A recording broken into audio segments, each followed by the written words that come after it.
What's up, YouTube? Today we're going to be looking at the Great League Remix once again, but we're actually looking at a submission here. The submission is from Function Pogo, and he says, if you have any tips/analysis, I would really appreciate it. I just got to Veteran for the first time because of your Pangoro Grumpig Skeletor's team. Congratulations. Apparently so many people use that team to climb. I've seen it in the Go Battle League a bunch now, and I got a bunch of comments telling me how well that team worked for people, so I'm happy to hear that, and I am happy where I am now for this season. So I just decided to run a bit of spice using my favorite Pokemon on my account, GIRATINA. Yep, that's the Pokemon that is the highlight of the video today. I know that I need to work more on counting and move timing. Okay, so we'll take a specific look at that. Unfamiliar Pokemon, so it was a bit weird. I totally get that, especially Togetic versus Dusk Noir. But overall, I think the battles were pretty good. And also, thanks so much for your content. I've been watching for the last 2 weeks, and now I look forward to a video every morning. Please keep it up. P.S. Next time, would it be better to split the battles up or not? The queue times weren't too long, so it seemed okay. Yeah, I will do all the editing. You guys can submit either the battles individually or as a whole. I'll take care of it. Don't worry about that. But yeah, Togetic, Grumpig, Giratina makes sense. You got 2 things weak to Dark in the back, so I'm assuming Grumpig as your safe swap to lure it out. Punished with Togetic. So without further ado, let's check out some battles. He did want a deeper analysis of these videos, so we are going to be pausing throughout. That said, we've got a neutral matchup here, Togetic into a Florges in instantly pivoting. Okay, so quick thing. If you're going to run an ABB style team, you don't want to instantly pivot out. Yes, you do want to eventually pivot into your Grumpig, which is your safe swap on this team, because you want to try and lure out a Dark, punish it with Dynamic Punch, and either grab a shield or flip switch. And if you just grab a shield and then you're able to punish with Togetic, that's great. In an ABB style team though, if you immediately switch into your Grumpig in a neutral matchup, that instantly tells the opponent that you're running an ABB style team. I would always stay in that matchup, at least chip with a Psyshock and then get out into Grumpig, because in this case your opponent instantly pivoted into I think that was a Greedent, which would have been a fantastic matchup for the Togetic, and you basically instantly gave that right away, so you would have 100% won switch, and then you could have aligned the Grumpig on the Florges, and then Giratina on whatever is in the back. So a bit of a misplay there, but we're in a good matchup now. They could be on Crunch, they could be on Trailblaze. It looks like they're on Bullet Seed as well. So yeah, Crunch, Trailblaze, all that's resisted on Togetic. So if you stayed in that matchup, you're in a great position. Either way, they'll let the Dynamic Punch go. They'll be able to connect with another charge move here, but you should be able to live this, and then you can probably just go for the full Psywave farm down. And that's exactly what's going to happen. So now you're loaded with energy. What is that Pokemon in the back? And it is a Drifblim. So this is a pretty great matchup here because we can just chip with a Shadow Ball and then align our Giratina. Definitely don't want our Giratina on that Florges. So pretty nice play here. Although both, I mean, you're at least hitting for super effective damage here, but they do have super effective Icy Wind, so you're going to shield that up. Just going for the Ominous Wind. I like this play. They know it's not enough for a Shadow Ball, but they're forced to shield because these Shadow Claws are adding up, and they're forced to throw because you would make it to another charge move. Opting to double shield here, and now just trying to connect with a Ominous Wind. At this point, just switch into your Togetic, and you do. Both of you instantly pivot, so we'll just have to watch for a catch later in this matchup, assuming the switch timer is up. And they are in Disarming Voice, so they're going to need probably 3 charge moves. I don't think 2 Disarming Voices are enough to KO Togetic, and it looks like a Dazzling Gleam plus a Psyshock will be enough to KO the Florges. So do we survive this? Yes, we do, just barely actually on 1 HP, just clicking the move. Switch timer wasn't quite up yet, so connecting with the Psyshock, that'll be enough, and then 1 Shadow Claw to take down the Drifblim. Okay, into the next match, we've got Togetic into Magcargo. So this is one you definitely do want to get out of because this is a bad lead. And what are we going to bait out? Nothing. The Magcargo is going to stay in and either shield or take a super effective Dynamic Punch. They do opt to shield, and then they switch without throwing their energy, which is kind of surprising. I'm surprised they didn't just debuff you with a Rock Tomb there. But in comes a Whimsicott, which is not an answer to a Grumpig, so now just going to go for the Shadow Ball. and they let that go, not willing to give up 2 shields, and now you're able to get a full Psywave farm down of the Whimsicott. Oh, Flimsy Whimsy, what are we going to do with you? Are they going to come back in with Mag Cargo? No, they're going to come in with their own Grumpig, which allows us to get to a Shadow Ball because those Psywaves were resisted, which is pretty nice, and that actually connects. They let that go. At this point, yeah, it doesn't really matter what you come in with. I would have come in with Togetic and then just eaten any damage and then came in with Giratina, but able to take that win either way. Okay, neutral lead, just going to stay. Okay, all right. So we definitely have a problem with switching too early into our Grumpig. I'm imagining this is just a pattern that's going to replicate throughout the remainder of these battles, but okay, here's a very specific reason in this matchup that you don't want to switch out. So you have a Giratina in the back, which is 100% completely walled by Pidgeot. So if you aren't able to win switch here, you've basically just given them the win con. However, if you stay in with Togetic in that matchup, there's nothing to bait out because you're already weak to the Pidgeot in the back. I'm not really sure the best way to explain this, but by switching out, you have a higher probability of your Giratina aligning on the Pidgeot, I guess is the best way to put this. In this matchup, you're fortunate that they switched into a Diggersby because now you can align your Grumpig, which is where you want to see this Pokemon, but now you need to align the Togetic on the Pidgeot. So it would have been aligned there either way. So wait to see what they switch into. Once you see the Diggersby, then come in Grumpig because you need to play out that matchup neutrally on the lead.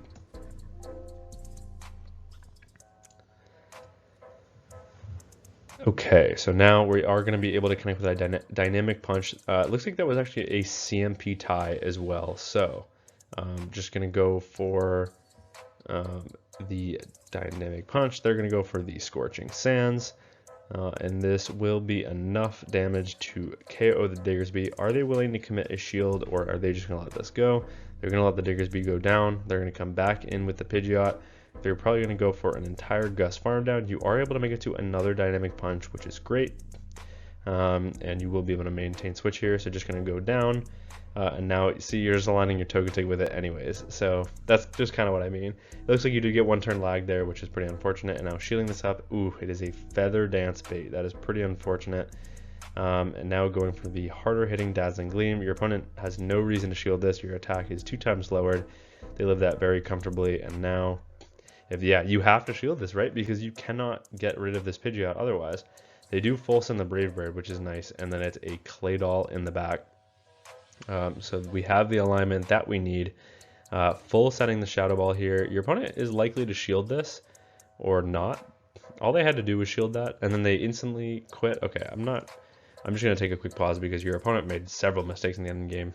All they had to do was shield, and then they had to connect with an Ice Beam to get rid of the Giratina, and then all they have to do is get to a charge move against the Togetic, and they win. But also, when they let that go, and then Pidgeot was against the Giratina with no energy, they also could have just farmed you down because Shadow Claw, Ominous Way, and Shadow Ball is all double resisted. So very strange play from your opponent, but either way, okay, Togetic into the next match. Okay, another bad lead, so definitely gonna get out of this one. Gonna come in with our Grumpig here, and we bait out a low kick. So obviously, this is a matchup where it's not flippable. So we are going to connect with a dynamic punch, but they can live that, and because the side waves are double resisted, you have no ability to farm down, and your opponent's counting was perfect, so they throw right before. Ooh, we're shielding this up. Okay. There's no way you're going to be able to flip this matchup unless they no-shield this for some unknown reason, but the reason they threw there was because they're just trying to grab the shield first before, in case you decide to try and grab a shield. 2 Sucker Punches should be enough to KO you from this range, so throwing this seems like a waste of a shield in my opinion.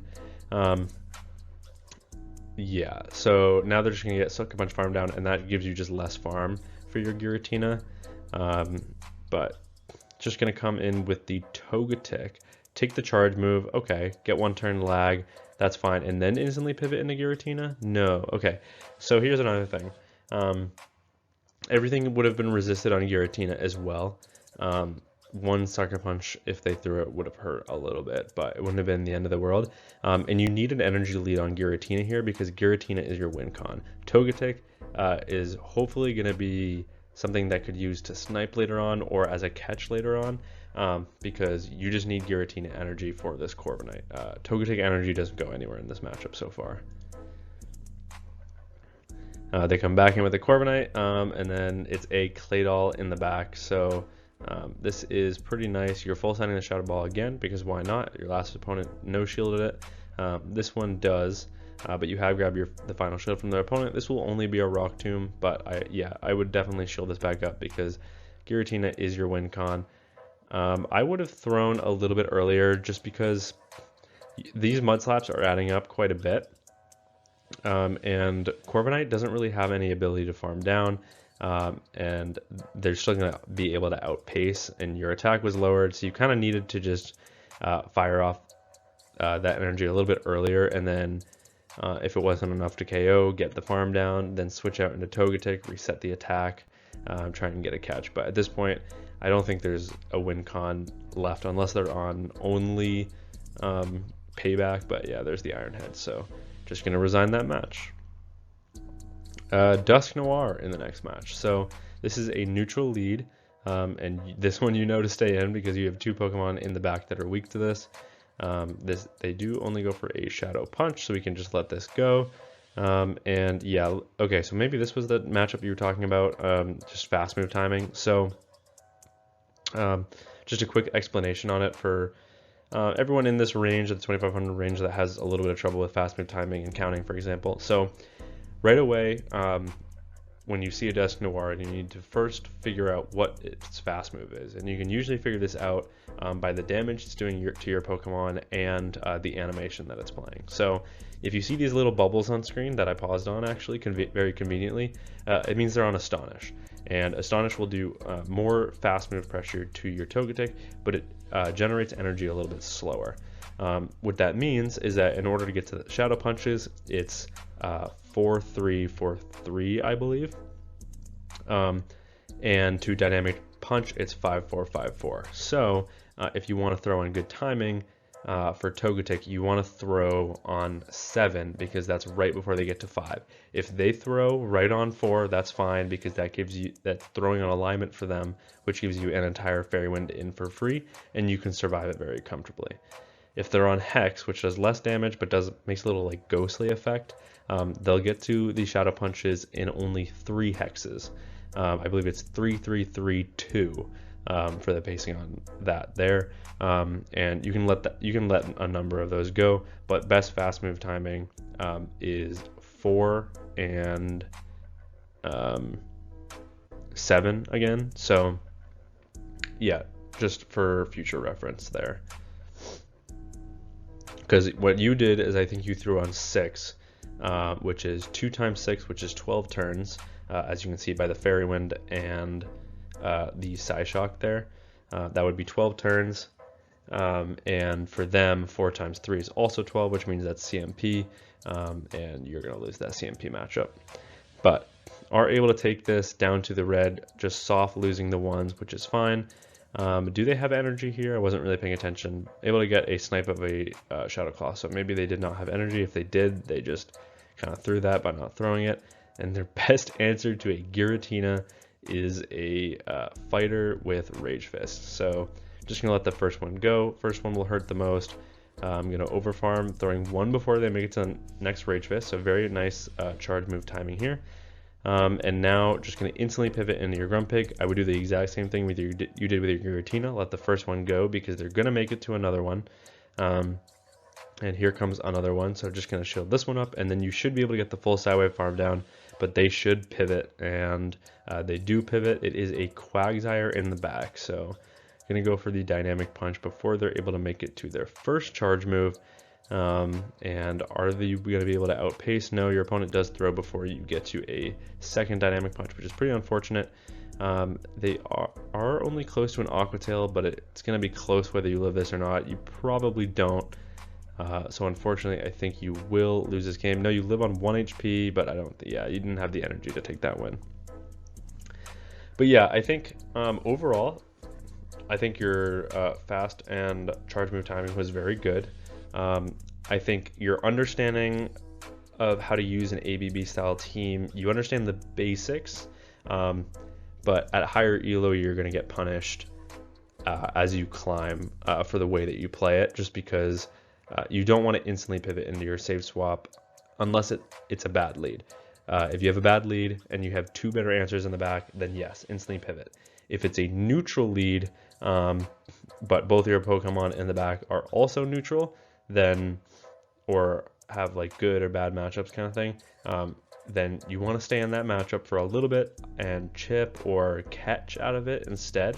That way you can bait out whatever is in the back and then punish with Togetic. But overall, I think very solid gameplay. I think you'll definitely climb towards the end of the season when you find a team that works for you. And I think I agree that Giratina Origin is a very cool pick. I don't think it's a great pick for the remix, just because there's so many dark and normal types. Like Furret would absolutely destroy this thing, and you did not see any Furrets, so that was pretty lucky. Deevil would destroy this thing, so I know that is the point of this team, is to bait out the Sucker Punch user with Grumpig, but there's a lot of double Sucker Punch user teams. Another core breaker that we didn't see for this team is Tinkaton, which is a fairy which walls Togetic. So it would be Togetic and Giratina and resist the fast move pressure of Grumpig while only taking neutral from its charge moves. So a couple things that can break this team, but you did say you just want to run it for fun. So I really do appreciate you submitting the battles. I hope this was useful for you and anyone potentially in this range or even lower. Let me know what you guys think of this kind of video format. I've only done one of these before where I did like an in-depth analysis. But yeah, that's gonna be it for me from this video. Thank you all so much for watching, and until next time, peace.